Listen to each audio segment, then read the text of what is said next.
What happens when two of country music's biggest voices clash? On live television in a way nobody saw coming? The tension in Studio 6B was so thick you could cut it with a knife as Blake Shelton settled into the familiar red chair across from Kelly Clarkson. What started as routine promotional banter quickly spiraled into something far more explosive than anyone anticipated.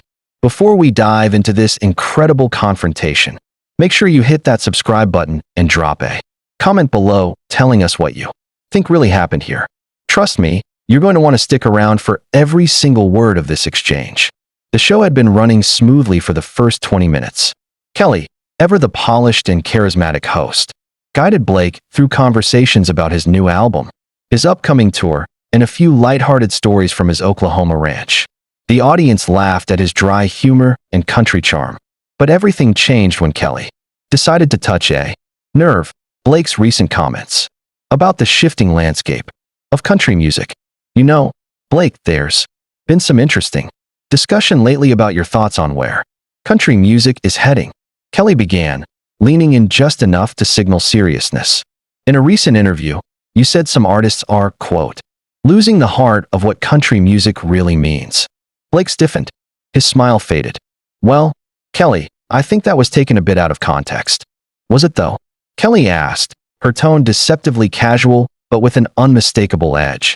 She continued, because from where a lot of people sit, it sounded pretty clear. You mentioned artists coming from other genres and trying to make country music without understanding its roots. The room fell silent.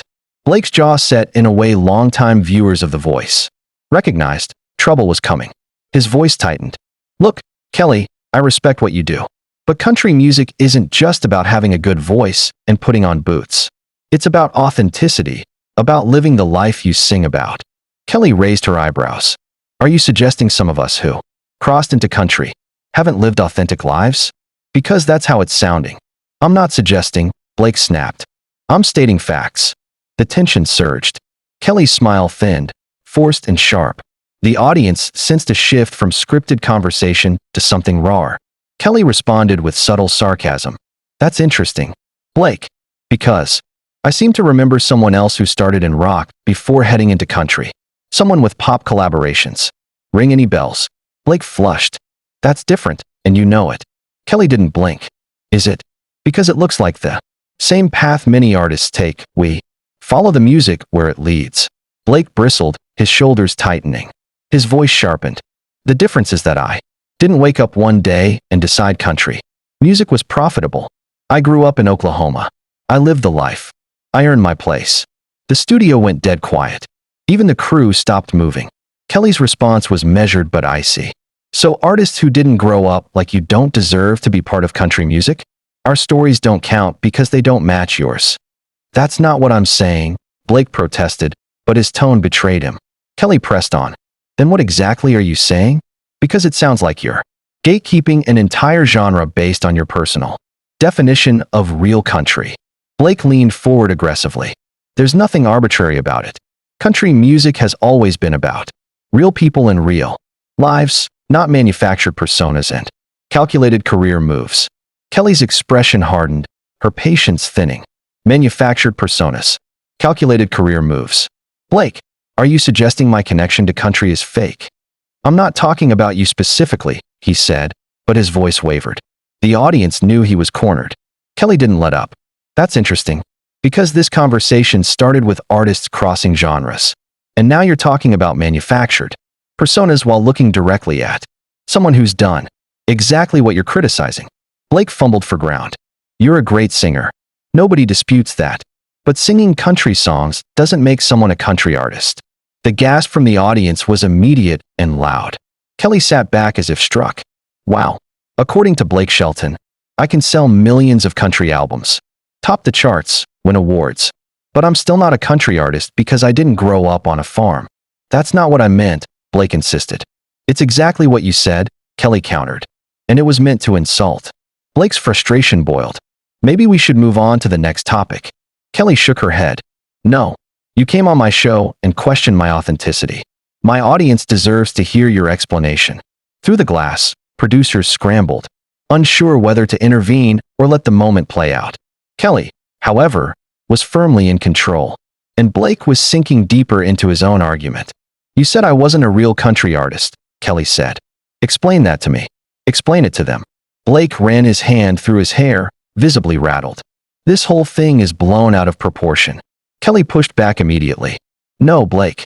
It's exactly proportional to the insult you delivered. Blake looked trapped, unable to retreat, yet unwilling to apologize. I've been in this business for over 20 years, he snapped. And I've been in the music business just as long, Kelly shot back. I've sung country songs, worked with country artists, lived experiences that shaped my connection to the genre. But apparently none of that counts because I didn't grow up exactly like you. Blake's irritation erupted. You're twisting my words. Then untwist them, Kelly challenged. Explain what you meant by artists having manufactured personas and making calculated career moves, because it sure sounded like you meant artists like me. Blake hesitated, then blurted out. Fine. There's a difference between artists who grew up country and artists who try country because it's trendy. Kelly's voice sharpened instantly. Trendy? You think I did country music because it was trendy? Blake, I made country music because I loved it. Blake opened his mouth, but Kelly continued, the anger and hurt finally showing through the cracks. But apparently my love for the music doesn't matter because I didn't fit your narrow definition. That's not fair. Blake, what's not fair is you questioning the authenticity of people who pour their heart into their work. Blake pushed to his feet, his chair scraping loudly. Kelly, I don't have to sit here and listen to this. Sit down, Kelly commanded, her voice resonant with authority. You started this.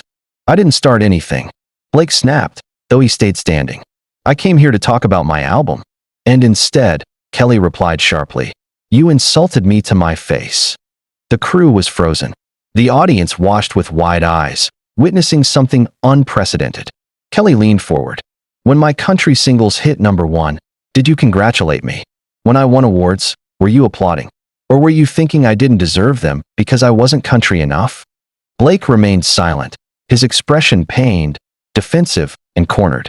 That's what I thought, Kelly said, her tone turning colder. You've been judging artists like me for years. Blake exploded. Country music means something.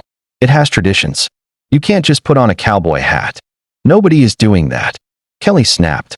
We're talking about artists who put in real work. Blake's frustration spiked. Maybe country music should be an exclusive club. The studio froze. Kelly blinked in disbelief. You think country should be an exclusive club? Blake faltered but didn't retract. Maybe there should be standards. Kelly's voice dropped to a whisper. And you think you get to decide them? Blake stood there, breathing heavily, his pride refusing to let him step back. Kelly's gaze remained locked on him, unblinking, demanding an answer he couldn't give. So when you said, if the shoe fits, she continued, what exactly did you think that shoe represented? What were you calling me? Blake's silence tightened around the room like a noose. The audience sensed the weight of the moment. Kelly didn't wait for him to answer. I'll tell you what it represents. It represents years of hard work being reduced to nothing. It represents the arrogance of someone who believes they have the right to decide who belongs in music. Kelly, can we just? No, she cut in. You insulted me. You insulted every artist who has ever crossed genres. You don't get to walk away from that. Blake's frustration boiled over. You want to make it personal? Fine. You've been in country music for what, a few years? I've lived it my whole life. And I connected to it because it spoke to me, Kelly countered. That's what music is supposed to do. You don't understand authenticity, Blake retorted.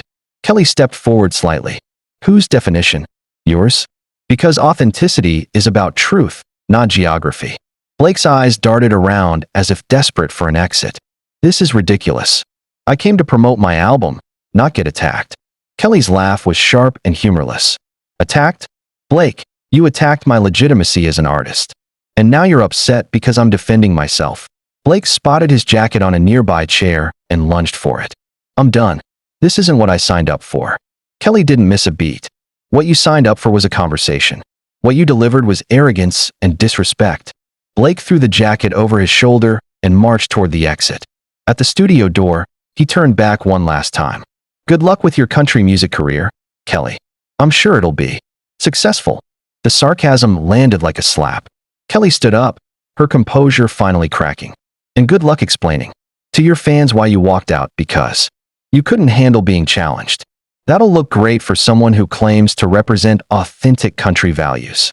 For a moment, Blake froze, torn between returning to argue or storming out. Finally, anger won. He yanked the studio door open, letting it slam against the wall. "This interview is over," Kelly answered calmly. "Yes, it is. And everyone just saw exactly who you are when you don't get your way." Blake disappeared, leaving behind a stunned audience and a visibly shaken host. The silence that followed was thick, heavy, and unforgettable. Kelly looked directly into the camera, her voice steady despite the emotional storm she'd endured. "I guess that's how some people handle being challenged on their own statements."